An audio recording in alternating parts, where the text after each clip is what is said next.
Hey everybody, welcome back. Northernlion plays the Binding of Isaac Afterbirth Plus. We're at 20 wins in a row. It's the start of a modest streak, but you know what? Don't put me on a late game character. I'm begging you. Okay, Blue Baby, it's been probably like a year and a half since I played as Blue Baby. Okay, well, thanks for watching. That'll be win 21 in a row. Hope you've enjoyed the episode. Of course, I am live Sunday to Friday, 11 a.m. to 4 p.m. Come give me a follow and be notified of what we're getting up to. It's basically the best item you could ever ask for as Blue Baby. And also, I was going to talk about it at the start of the run because it was more appropriate to talk about it there than when we're, you know, halfway done already. But also like a very non-cursed start to the floor. Like item room next to what is almost certainly a library, next to, you know, a curse room when you're Blue Baby, and you could use some spirit hearts. Seems very positive to me. And I gotta tell you, I don't know, like I'm a little...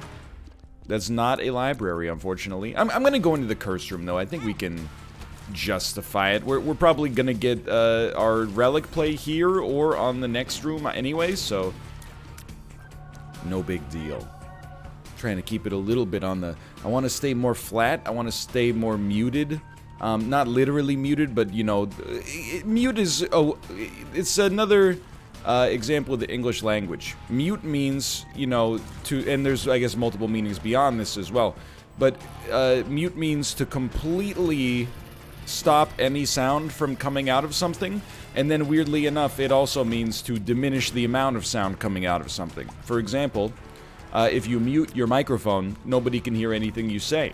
Well, nobody on the call. People in the room can still hear you, but...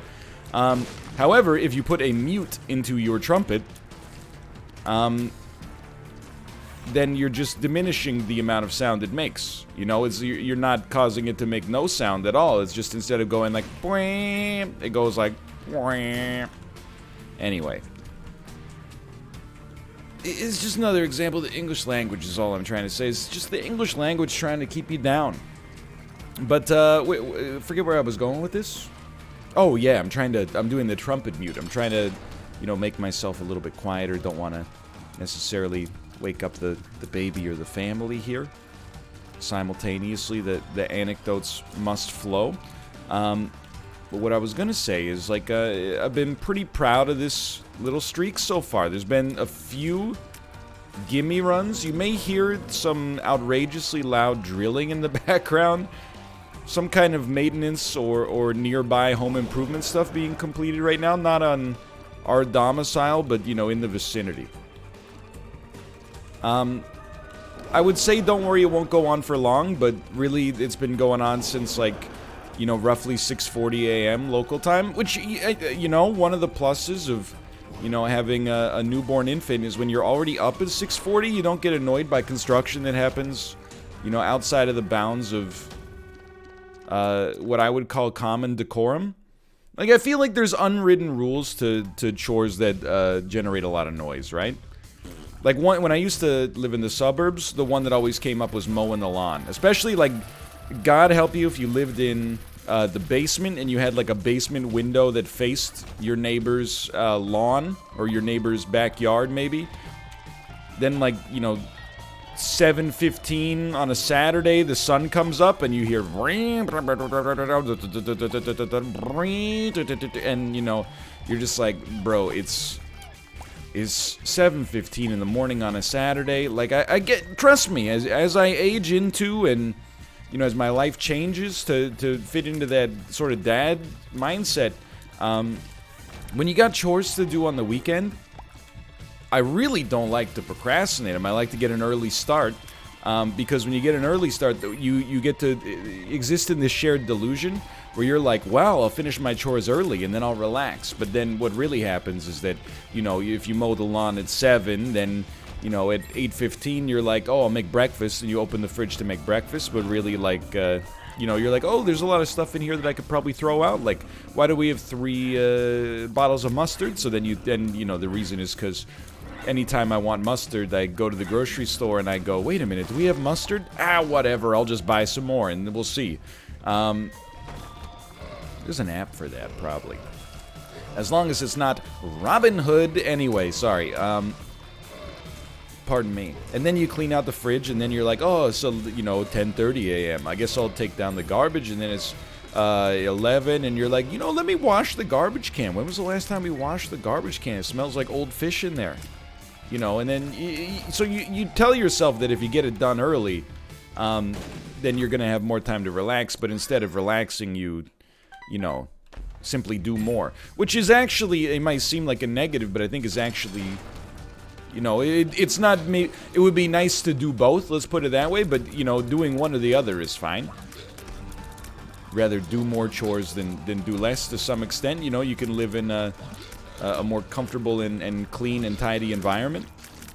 And you got less hanging over your head is the other thing, but... Okay, let's just see what's going on here, because Curse of the Blind is a little tricky. It would have been an amazing time. Yo, it's such a good get, dude! That would have been an amazing time to get more HP, and guess what? We got it. So yeah, this run is like, is dominating, but... Yeah, I feel like, you know, that's the thing I try to explain, like, you know, I've lived in, I've lived alone. I've lived in, you know, another continent without speaking the language. I've lived in shared houses with 6 other people, and I've lived next to noisy neighbors. There have probably been times in my younger days where maybe I even was the noisy neighbor, though I'd hate to admit it now. In a community living situation, an apartment, you know, houses close together, etc., etc., there's 2 sides of the coin on community living, right? I think that you have to be conscientious about the way that your noise and the noise you create affects other people, and I think you also have to be understanding of the fact that some other people are going to have to create noise in some situations. This is the advice I always give, you know, is, you know, if somebody's mowing the lawn, even if they're doing it a little bit earlier in the morning than I would like, you know, 7:15 was an exaggeration, but like 9 a.m. you'd see sometimes for sure, or even like 8, but still, you know, you give them a little bit, in my head at least, I give them a little bit more of a pass than if somebody's like playing extraordinarily loud music at like 3 a.m. Because I'm like, the lawn has got to be mowed at some point. If you wanna say that, oh, it doesn't, we'll just, you know, because lawns are affecting, you know, the biodiversity and the monoculture of the grass. And okay, yes, I understand, but like that doesn't necessarily mean that, you know, that doesn't argue in favor of playing loud music at 4 a.m. Let's put it that way. You know, that doesn't make, you know, you blasting Hatsune Miku at 2:30 a.m. Necessarily any more acceptable. But, you know, the lawn stuff is like, to some extent, it has to be done in order to not get a citation from the Homeowners Association. Whereas loud music, the thumping bass, the subwoofer cranked all the way at, you know, 1:30 a.m. on a Wednesday, that's where you start knocking on the door and going, hey, could you knock it off, right? The same way, you know, everybody always wants it to be quieter. Me too. I don't disagree. But, you know, everybody also wants their own noise that they can't help but create, but to be ignored. You know what I mean? Like, I'm always stunned, and I get it's not, like, not all of these situations are created equally. But occasionally, like, on the Vancouver subreddit, for example, you'll see a situation, or sometimes even, like, if you live in an apartment building, you'll see, like, a note on an elevator that's, like, you know, to the person living in apartment 308.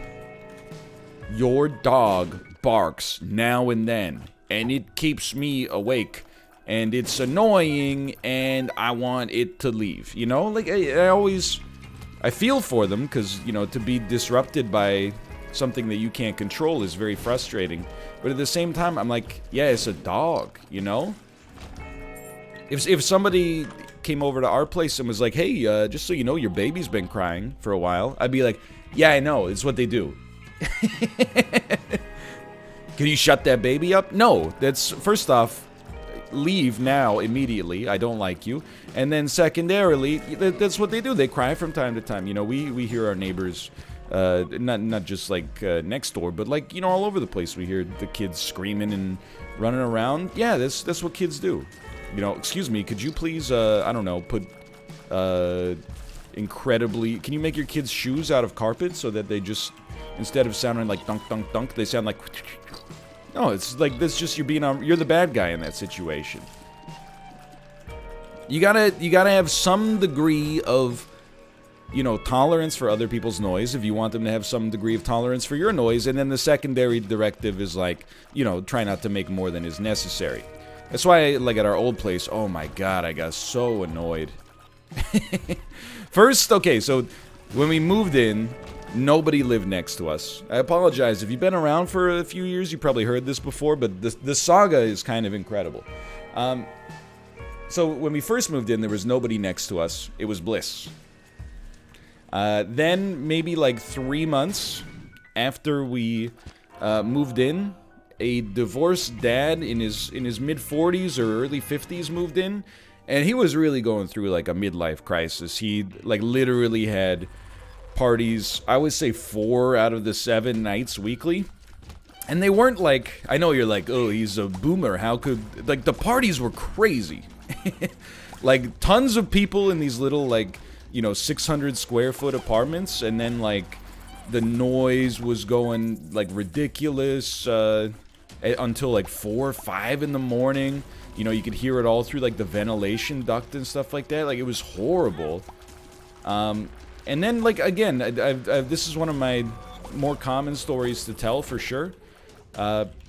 But, like, I got no problem. Because, again, when I was in college, you know, multiple people knocked on our door to be like, hey, could you keep it down? And I'd be like, oh, sorry. You know, I understand it's part of the social contract, right? Now, I didn't expect that I'd be doing it on the regular for somebody that was basically twice my age at that point. But, so I'd knock on his door at 4 a.m. and they'd always be like, oh, you can hear that? And I'm like, yeah, you got the bass cranked as high as it'll go. You done broke the knob off. Of course I can hear it, but I appreciate the feigned innocence.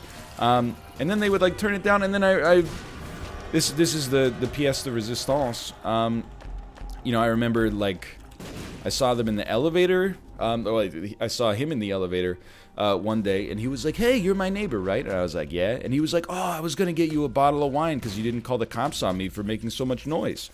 And I was like, that would be nice. Like, I didn't say you don't have to do that, because honestly, I had been annoyed and frustrated by him. I thought it would have been a nice gesture, but then never ever did the bottle of wine show up at my door. And eventually, he just stopped answering the door when we would, you know, do the polite knock at like 2 a.m. So, you know, you start to... I didn't call the police, but you start to get, you know, like the condo board involved. And you're like, hey, there's a scumbag living next door who parties every night. And then, you know, he was... I don't think he got evicted. I think he was, you know, eventually he was like, this place is harsh in my vibe, man. Anyway, he moved out. The beauty is that, I've never, in that old place, and it was a good place. Like, it wasn't like I was living in, you know, under the disc in Midgar, right? But, I never had 2 simultaneously terrible neighbors at that place, but they, like, took shifts. So, like, the across-the-hall neighbors were totally fine. Totally, like, pleasant, younger, you know, couple. But then I think, like, you know, the relationship, like, fell apart. This is right around the time that the first guy moved out of the crappy noise complaint apartment. And then, like, they started to go off the rails. And anyway, so, like, one time they were throwing a party, and the divorced dad had his daughter with him, who, she was, like, 9 or 10, so she must have been asleep by this point. So he went over and knocked on their door to complain about the noise. And, they opened it up, and I was watching through the peephole, because I'm a looky-loo, I guess, and, what can I was like, oh, man, let them fight. But, you know, the guy opened the door, and he was like, oh, sorry, dude, like, it's my, you know, girlfriend's birthday or whatever. And the guy who had, like, 17 noise complaints in the last month just went, no words, and walked away. Like, just probably one of the most, like, D-bag things I've ever seen in my entire life. Anyway, so then he moved out, and replacing him were some students, which is just like, you know, I've been there, but it is annoying. You know, they made tons of noise every single night, and you know, again, it's kind of the same thing. Like, I don't know, people here, they don't want to engage. I don't want to engage in conflict on a regular basis either, but you know, the first couple of times I knocked on their door at like 4 a.m., they were like, oh, sorry, we'll keep it down. And then every other time, you know, after like the first month, you'd knock on the door at 4 a.m. and you'd hear like, someone, I think someone's at the door, you know, and then you just like wait there for like 5 minutes hoping they're gonna open it up so you can talk about it like adults. And then eventually you just walk away, and then they're quiet for like 2 minutes, then they forgot why they were quiet, and they slowly start to get louder again. Anyway, one day, like, I saw him in the elevator, and I mean, we were like cordial to some extent. Those are the same neighbors, by the way, who, if you remember the Shadow Ruka saga, they got really hammered one night, and like when they left for the bar pre-COVID, they let their cat outside, so the cat just started like walking around the hallways. So I was like, man, this is messed up. So it like made like a computer paper, like a printer paper notice, and taped it around like the elevator and stuff like that. I was like, if this is your cat, please come to our apartment. And then like they because we just like sequestered it in our apartment, because, you know, in my head I'm like, oh, the cat's gonna get on the elevator, and then it's gonna be like a baby's day out situation where it's gonna escape the building, and it's gonna be on its own out there in the scary world, right? Plus, you know, people, like, they make mistakes, you know. I would hate to think, like, you know, one dereliction of attention, and all of a sudden, you know, this pet that I love with my whole heart is, like, you know, suffering the consequences of my idiocy. So, you know, you do unto others as you would want them to do unto you. And they didn't come to pick up the cat that night, but they came back at, like, you know, 6:30, 7 in the morning. It was a Sunday, I recall, and they knocked on our door, and they were like, hey, do you have our cat? And I was like, yeah. And then they were like, oh my god, Mr. Mittens, I'm so sorry. And they didn't even, like, say thank you. They just like, took the cat and left. Which I know you're like, if you had all these bad neighbors, maybe you were the bad neighbor. Well, I can't deny that, you know, from, I guess, roughly, like, 10 a.m. in the morning until, like, 7 p.m. at night, a lot of the time I was talking to myself in my little office, but it was fairly soundproofed. Not to say they couldn't hear it, but, you know, we never did it at the, you know, at untoward hours. But anyway, so one day I saw them in the elevator, and they had like a bunch of boxes, and I was like, oh, are you guys moving out? And they're like, yeah, we gotta leave. And then they kind of like looked to me for some sort of sympathy, and I was just like, oh, okay, you know. I wish them the best, but I'm happy that we don't, you know, live in the same area anymore. But then, like, as soon as they moved out, the neighbor across the hall, who previously was, and I'm just gonna leave this floor, because I don't even know where I am anymore, in real life or on this run. Like, I'm just, it's just Anecdote City. They started partying, like, constantly, and they were across the hall, so we didn't have a shared wall, but still, like, you could hear it, and it was very late and annoying. And then, like, when the Raptors won, when they were on that playoff run where they ended up winning the NBA championship, they just started playing basketball in their apartment. And I gotta tell you, it was not like... I did not live in a place with, you know, high ceilings or, you know, a lot of space. They would just, like, dribble a basketball on their hardwood floor in there. It was insanely loud. I can't even imagine what it was like for the people that lived under them. And, you know, we had to, you know, do the same thing. Like, I know you're like, oh, what a narc. We would knock on their door and get no response. So we had to, like, get the higher level authorities involved. And then, you know, when we were talking about it with them, they were like, yeah, we like, got them to open up their door, and when we went inside, they were just playing basketball. I'm like, you're, like, in your early 30s, and you're... I'm not saying you can't play basketball, but, like, you can go to the YMCA or something, right? Like, you don't have to do it inside of your 500 square foot studio apartment. It's just... I mean, it's just disruptive, but then on top of that, just also a little weird, quite frankly. Just also a little strange. So anyway, like, where we are now, we're much more, like, I'm surrounded by, like, young families and apartments that have loud, like yappy dogs, and honestly, I couldn't be happier. I hear the dogs go like woo, woo, woo, woo, like 5 times a day. Doesn't raise my blood pressure at all. I'm like, what do you want me to do? They're dogs. Hey, keep it down. Like, that's how you sound right now. And when you hear a kid go like, well, you're like, yeah, they're 2 years old. What do you... I don't get annoyed by much noise. Not to say you couldn't have like a nightmare situation, right? With like a dog that literally never shuts up, or and I couldn't possibly buy noise-canceling headphones. Well, you shouldn't have to, but I'm just saying, you know, we all make sacrifices, right? Anyway, I have an unbelievable amount of, and for the first time in a while, let's donate some money in here, but I have an unbelievable amount of tolerance for noise that is, you know, within acceptable, you know, like non-preventable situations. It's really, like, I have an increasingly low tolerance for people my own age that should know better, I guess. I'm not saying you can't party, but, like, could you just, like, if you just, like, if you are, maybe one person watching this is like, I constantly get noise complained, and I don't know why. I'm gonna give you, like, the greatest piece of advice you could ever ask for. Just turn the subwoofer off at, like, 10 p.m. You could probably still listen to music as long as you could make the small sacrifice to do it without boosting the bass. That's like it's just the bass 90% of the time.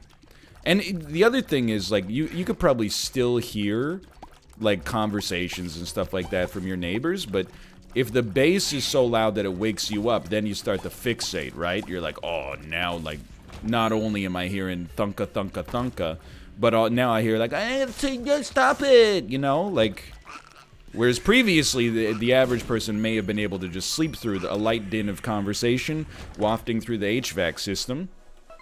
They've been woken up by the, you know, boom, ba-dum, boom, boom, ba-dum, boom, baby, get the super bass.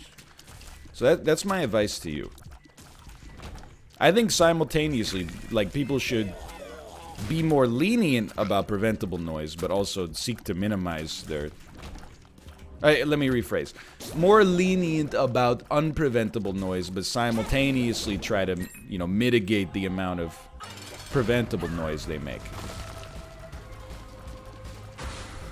Anyway, I think I came across very reasonable there. I will not bend to ad hominem attacks like OK Boomer. If you didn't want to experience noise complaints, maybe you shouldn't have opted to have me move in next to you. Okay, Zoomer. Anyway, look, we don't need to make this a generational thing. I'm just saying. Any noise complaint that I got in university was, like, completely deserved. For the record. Maybe I didn't feel that way at the time, but with the benefit of hindsight, I'm like, yeah, they were right to complain. It was loud, and it was like a Tuesday. Fair enough. You got me. Okay, we're gonna use. No, we're not gonna use this yet. We're gonna Emperor, but we're not gonna use Pandora's box. Anyway, so long story short, don't mind the drilling. But I do feel like there are bylaws for this sort of stuff, but even then, like, there's sort of like an unwritten bylaw. Like, I don't think you should be able to start loud yard work until like 9 a.m. And you might say, but like, I get up at 10. It's fine. I'm not suggesting that you, like, you're not gonna find a one-size-fits-all solution, right? But when is gonna be good enough? You know, you can't start your yard work until noon. Some of these people are waking up at 4 a.m. You know, we gotta find something that benefits. You gotta find a utilitarian solution. I think 9 a.m. makes sense. It's like the same as phone calls, right? Like, when is it acceptable to receive a phone call? I would never, unless there was an emergency or we had agreed to it beforehand, I wouldn't dare call anybody at 8 a.m. You know, if they're a business that's open at 8 a.m., sure. But I wouldn't call a friend of mine and be like, hey, what's up, you know?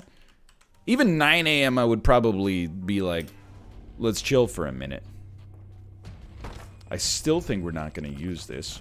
And similarly, like, I would call a friend. I think it changes over time. Like, when I lived in the country, if you called anybody after, like, 6 p.m., it was basically, like, a capital offense. I remember sometimes you would, like, call people, and they would be like, what are you doing? I'm eating dinner. It's one of the weirdest complaints I've ever heard, and I heard it so many times. It was just, like, a thing people used to say. Okay, I called you during dinner. Don't pick up. Like, I hate to blame the victim, I guess, in this situation, but, like, I don't know, is your dinner time? Some people are eating at 4:45, some people are eating at 8 p.m. You know, if it's dinner time, don't pick up and then call me back later and be like, sorry, I was eating dinner. Don't be indignant about it. How am I? It's not like when you call somebody, they have a little indicator on their phone that's like, ooh, it's dinner time. Should I do it? Should we be bad and call them during dinner? But anyway, but yeah, I definitely also, like, I would call a friend at 6:30. I would call a friend at 7. I mean, of course, being a millennial, I wouldn't call a friend at any given time. I would just send them a DM or something. But at 8 p.m., like, no, 8 p.m. is off limits. That's too late. If I got a phone call at 8 p.m., I would be annoyed. I wouldn't be upset. I'd get over it.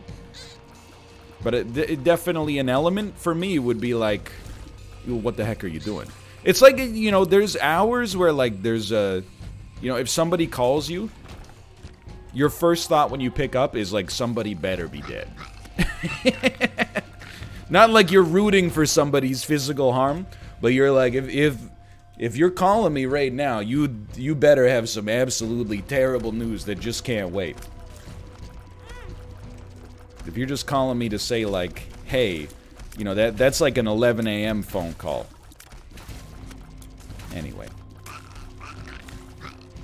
The good news, by the way, and I'm going to get a lot of people that are saying, like, you know, oh, let me just strap on my mortgage helmet and go into mortgage land. Here's the thing, you know, if you want to not have to play by the rules of, like, a community living situation, you know, they do make domiciles, where you could party until 8 a.m. and it doesn't matter. You're not going to get a noise complaint because your neighbors are, you know, the forest, okay?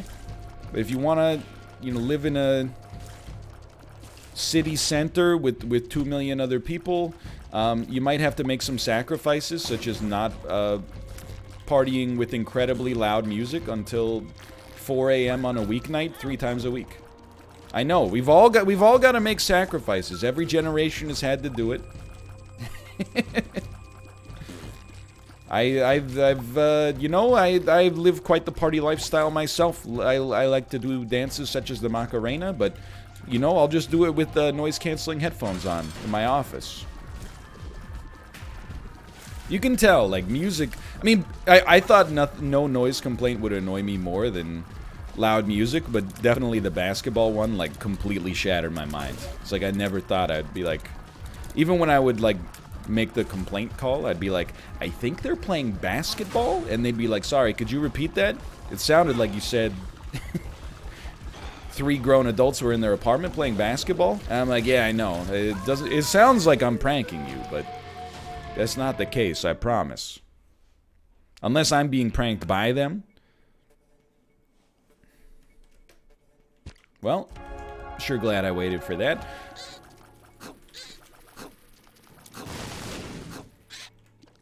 Anyway, what else is going on? I don't know. I talked about noise complaints for like half an hour. Everything else, you know, is pretty normal over here. Baby had her second round of immunizations yesterday. You know, she doesn't like the vaccines. Not for, like, the same reasons that, you know, Jenny McCarthy doesn't, but, you know, just for the physical discomfort involved, I suppose. You know, she cried quite a lot, but she handled it pretty well. I don't need to be on this room. Seemed to handle it pretty well, you know. She cried a little bit, and then she went home and took a nap, and now she's good. So I probably should not re-roll the whole run, but I'm actually gonna do it. Because I thought, like, our stats were not that spectacular. If I'm being honest, I thought our stats had kind of started to wane a little bit. We still would have easily won. In my opinion, like, without a doubt. And, you know, we've added a little extra... Ooh, careful. We've added a little extra spice here because we don't know what our stats are like, right? So we don't... okay, well, we had at least 2 HP, that's for certain. If we end up losing this, I don't think we will. It depends on what our HP actually looks like. But if we end up losing this, I don't actually think I'd be that, like, down on myself. Okay, now that one will keep you up at night. But I don't think I'd be that down on myself just because, like, I went out on my terms, right? Like, the win, as strange as it sounds, like, I know that you don't get to count it like this, but the win already happened. As soon as we got the relic, like, we essentially won the run. So I don't consider this that much of a risk. You know what it's a risk of? A risk of having a freaking good time. That's incredible. You know what? We probably should have just Yera'd the Spirit Hearts, but I don't know. So we want to save at least... What? Will these all be items then? Nope. Want to save at least 8 keys? We'll take that. We might as well take this, I suppose. Yeah, I mean, you know, look at that. We got exactly 8 keys. How about that? Well, we will, of course, leave this situation behind. Maybe go this way instead. Certainly would be prudent to just actually complete these rooms, I think, at this point, but I don't make the rules. Oh my god. We're gonna set, like, a record for the most wasted bombs on this run, just as a result of thinking we were going to skip a room, but actually, like, we went through the same dead end 25 times.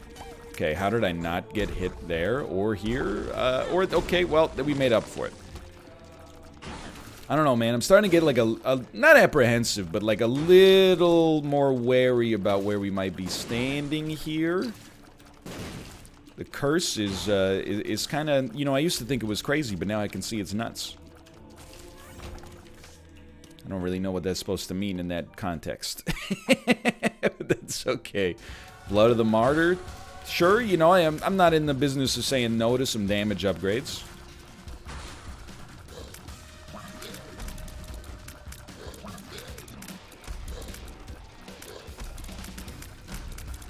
Anyway.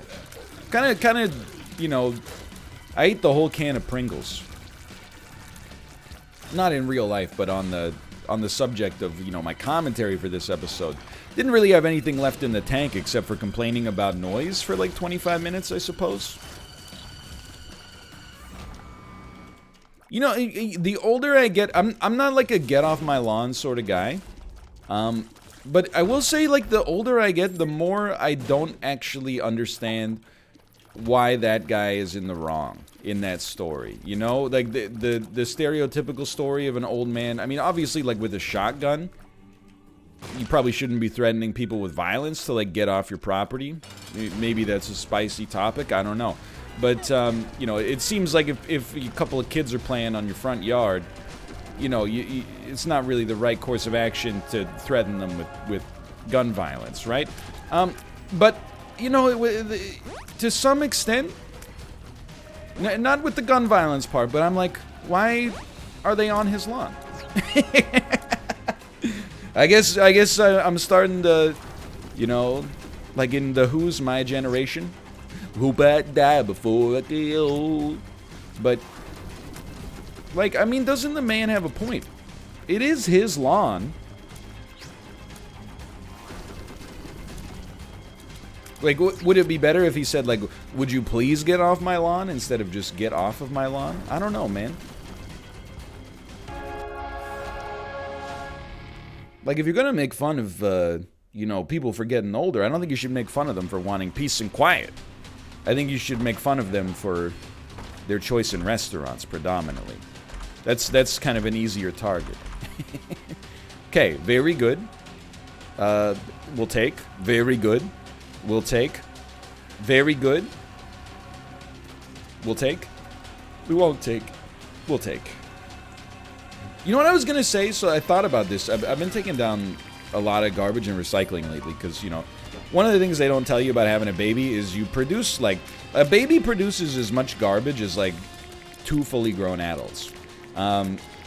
You know, if you're using disposable diapers, you got disposable diapers, all the, you know, wet wipes and, you know, stuff like that. Sometimes, you know, obviously we're not giving our baby, like, one-time use clothing. But there are some times where you, like, you know, the baby has made such a mess of the clothing that you just decide to write it off.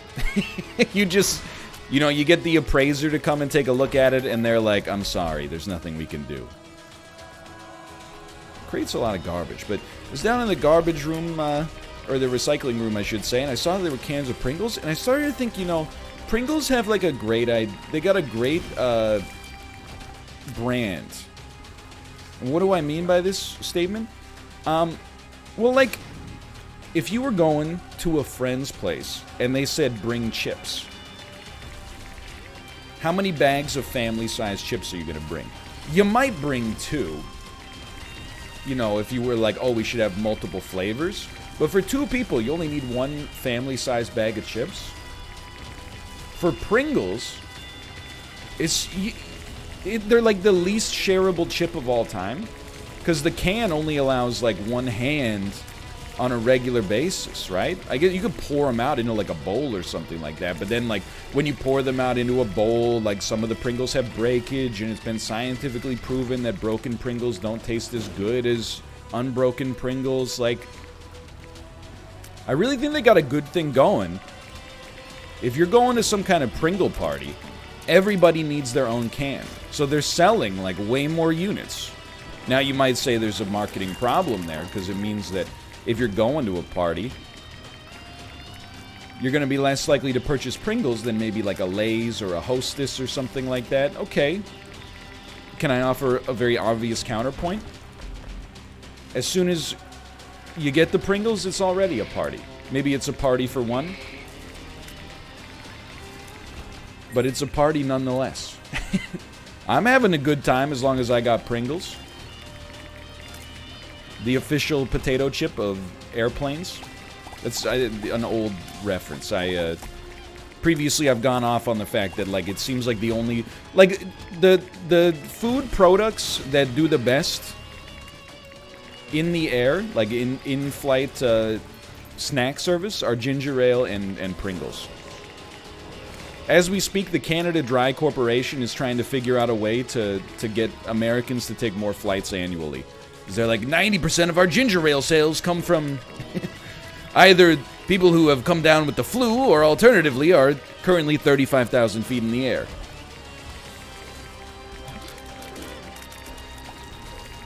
I know ginger is good if you're experiencing some kind of, like, stomach turbidity. But a lot of ginger ale doesn't even have ginger in it, you know? It has, like, a synthetic ginger flavoring. But anyway, we have completed the run today. It took a little longer than expected, for sure, but did get the job done. For now, thanks for watching. That's 21 wins in a row. If you enjoyed it, click the like button. Helps out a great deal. Of course, subscribe if you want to see more in the future, and I'm live every day, except Saturday, 11 to 4 Pacific time, twitch.tv/Northernlion. Give me a follow. Maybe one day we'll even play Isaac on stream. Maybe. See ya!